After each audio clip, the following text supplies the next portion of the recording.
Hello, everyone, and welcome to another edition of Sustaining Sustainability.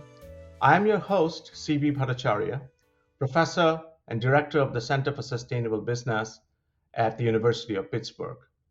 This week, I'm delighted to say that I'm joined from San Jose, California, by Sharon Mandell, Senior Vice President and Chief Information Officer at Juniper Networks, a $4.5 billion company that develops and markets networking products, including routers, switches, network management software, network security products, and software-defined networking technology.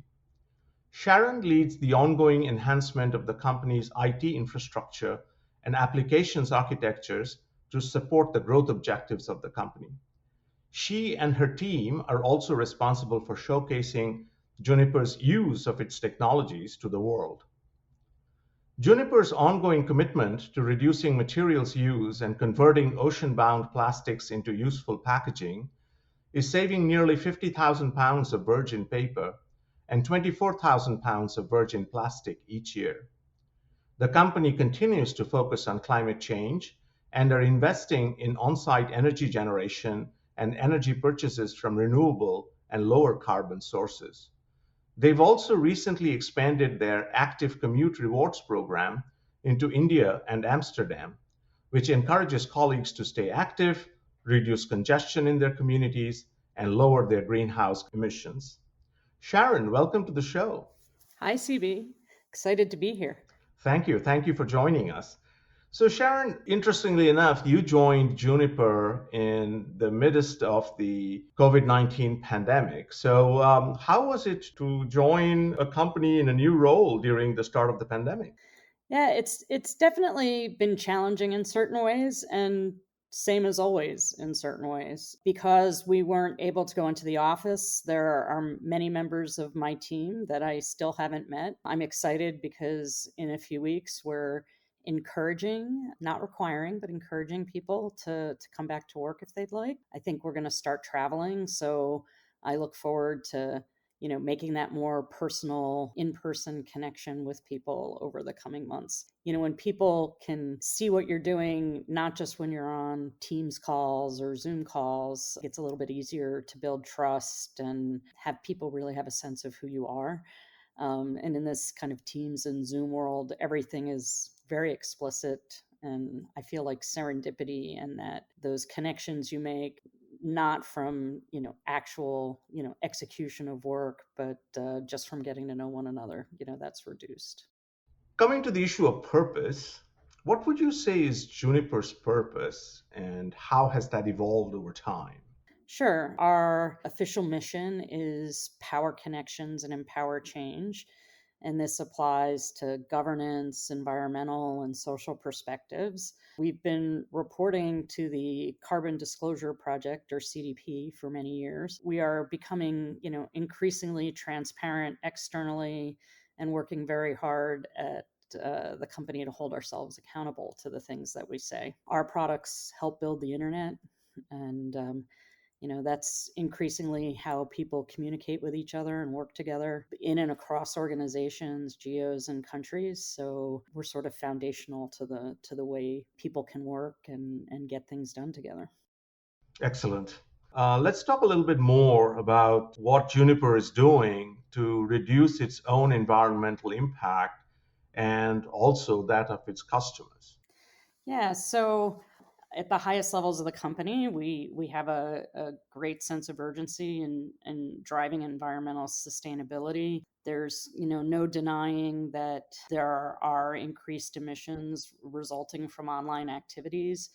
And our CTO recently published a blog post on the collective role of our industry to ensure sustainable digital transformation. I think that came out in January. The more and more we go online, then we're going to have to find other ways to compensate for that output. Juniper recently committed to achieving carbon neutrality across its own operations by 2025. We're piecing together that strategy to achieve this through, again, those energy efficiency initiatives within our own facility and how we source energy, But as you mentioned, it's not just about us, it's about how do we help our customers. So we do many things to reduce the packaging, think about how our products consume power and space.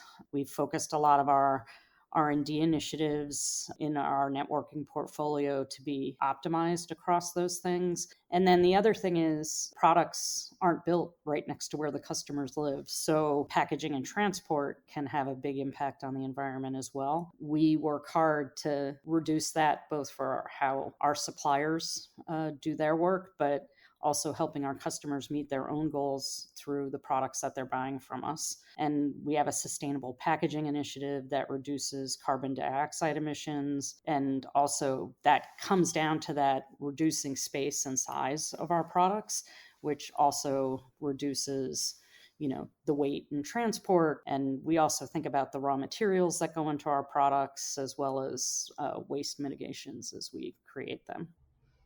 Very interesting. Now, you mentioned 2025 as the year by when Juniper is going to achieve carbon neutrality, which is quite an inspiring and ambitious goal. But how is Juniper holding itself accountable to these sustainability goals? Yeah, so as I mentioned earlier, for a long time we report through the CDP. I believe we're also around inclusion and diversity. We're proud to be counted in the Bloomberg Index. External reporting that we do through third-party organizations that we believe to be credible measures of such things. We have our own sustainability report that you can go search for online and can see us report there. We're resourcing a team to make sure that we're able to measure and hold ourselves accountable. And then there's also executive oversight to drive the sustainability. So we want it to be a differentiator for our company. We know it's important to our customers and partners, our employees, all the stakeholders, investors, communities. And we really believe that the future for networking companies is going to be owned by those who both foster digital transformation and enable decarbonization through its products and operations. Hmm. You mentioned executive oversight. So, do executives tie their own performance in some sense to achieving sustainability goals? Is there a system like that in your company? Yeah, so inside the company, we use something called OKRs, Objectives and Key Results. And we have been measuring various efforts. They change each year. So this year we have various goals around inclusion and diversity that are there that we're holding ourselves accountable to. Talking about inclusion and diversity, this is a great transition point then. So, how do you encourage women to pursue careers in STEM? And then, how do you advocate for those women once they have positions? Yeah, so this has been something, as I think you're aware, I've been involved in for a long time. So the first thing is young women have to see other women who are in these roles. So, when I was in college, I was fortunate to participate in a computing organization. And at the time, a woman was in charge of it. And I was also lucky enough to meet Grace Hopper, who was a leader in the computing field in its very early days. So the first thing is to see someone who looks like you there. So I think whether it's women and girls or people of different cultural backgrounds, or, you need to see people out there so you can see yourself in them. So we do that through mentorship, internships, and speaking engagements. You also see, I'll write about it a lot, try to get that published in various places. We support organizations that focus on it. So much of our philanthropy has been dedicated to do just this. We work with various colleges and universities through our educational services, offering people certifications in our products. So that can give them a step up in getting hired into the field. And then, once they have positions in our organization, we have various sponsorship, mentorship. We focus on trying to ensure equal pay. So when we're going through pay cycles, one of the things we really work to do is look at the data. I mean, it's very, very important to look at the data because the data tells you whether or not you're being successful in your goals. But we also run a women's leadership program where they get to work together, where they can be comfortable and amongst each other and without the fear of being judged as they share their experiences and go forward. And the other thing, I think that's really important to do is to be an ally, but also find others. So I always say it wasn't, while I had women I looked up to, I had allies in men. There were great men who really sponsored me throughout our career. Our CTO is a great example. He brings in female engineering leaders to speak and do sessions. Again, we can show that it's possible. It's, many, many things go into hoping to get more and more women interested in technology. And I think it's a great field. So happy to help anybody who asks. Yeah, that's truly wonderful to hear. Unfortunately, we also know that the pandemic has pushed women's participation in the workforce to new lows not seen in decades. How do you think employers should address this issue?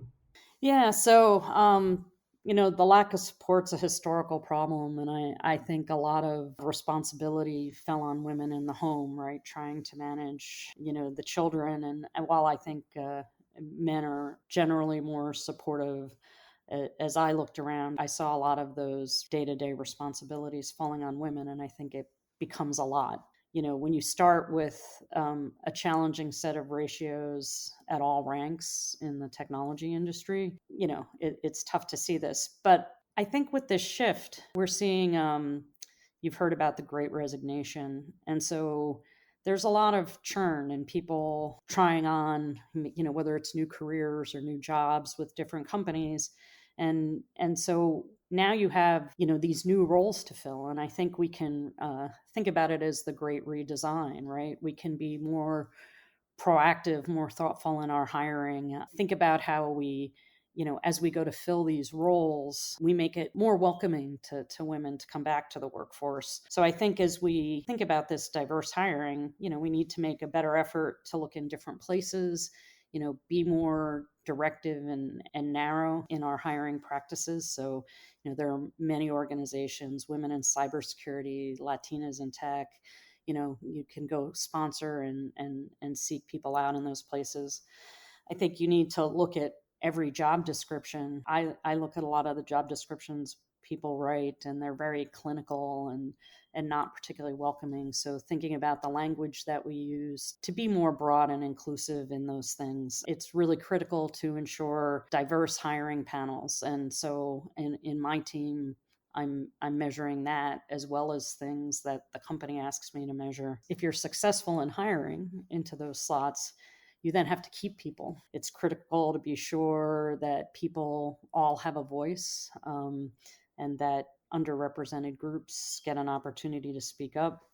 Again, as we do invest in the training programs that help women and people of color build networks of support within the organization and be able to speak without worrying about people who don't look like them, looking at them, perceiving them as different or as the other. And then we include a lot of focus groups that we do inside the organization to allow people to be open about the challenges that they're facing. It's been surprising that sometimes you'll find in these discussions people are extraordinarily candid about what they want and what they need. And sometimes you learn about things you didn't even know that were creating problems that you need to address. So, and as I said, you always have to look at the data. The data will tell you a story, and it may not tell you why things are happening, but it forces you to not get too comfortable with the progress that you're making. And just out of curiosity, is this problem exacerbated in developing countries? Because I know you guys, you're a multinational and it's not, you don't have operations in the US alone.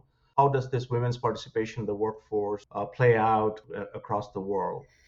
Yeah, I think it's interesting because you set goals based on your country and the values that you believe are here, and not everywhere you're hiring.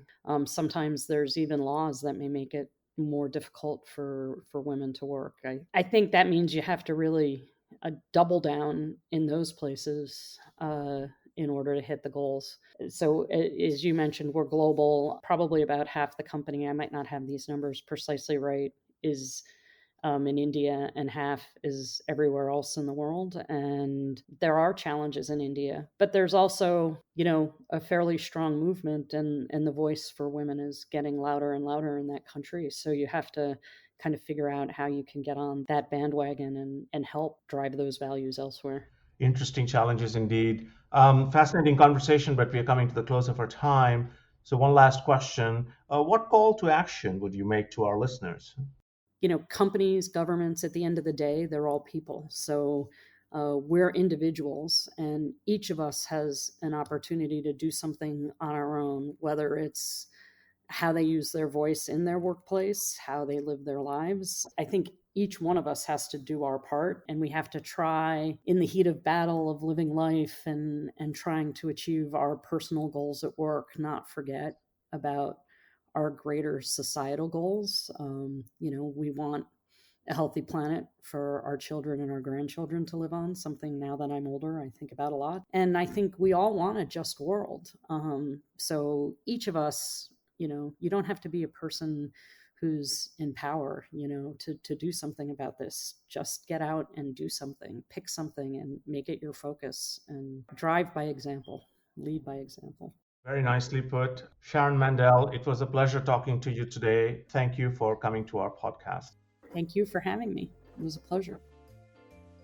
And before I sign off, I want to say that this podcast is made possible with the help of my colleagues Chris Gassman, who is Associate Director at the Center for Sustainable Business, and Gabby Pogel, who is a Marketing Specialist with the Center for Sustainable Business.